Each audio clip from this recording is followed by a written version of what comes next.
Waishaingia madarasani ujue. Huyu mwalimu, mwalimu Zito nidhamu yake wiki. Ana kelele yule, ana kelele kwa. Anapenda sifa. Fundisha ni mdau ni kutafuta tu anafunza. Ona kama ana kipindi, ana kipindi. Ona. Sifa. Mwalimu sifa. Na mimi nakwambia walimu wafupi hawana akili. Mama. Mwalimu kisha kuwa mfupi, akili Mungu anakunyima, unakuwa na hasira. Sehemu ya kutumia akili, wewe unatumia hasira. Sema mwalimu wafupi. Sasa si ndio?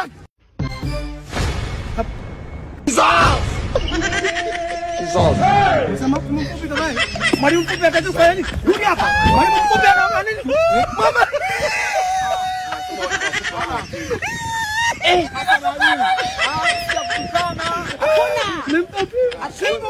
Wewe mtoto mimi nitakuwa. Umekuwa mnani kwa hamna. Walimu mfupi ana akili bwana. Wewe mimi leo naenda kukunyonga tu. Naenda kukunyonga darasani. Sema somo lako alipendi. Sawa. Somo nimetunga mimi. Twende shule. Wewe njoo. Mke wako naye mfupi. Acha hizo.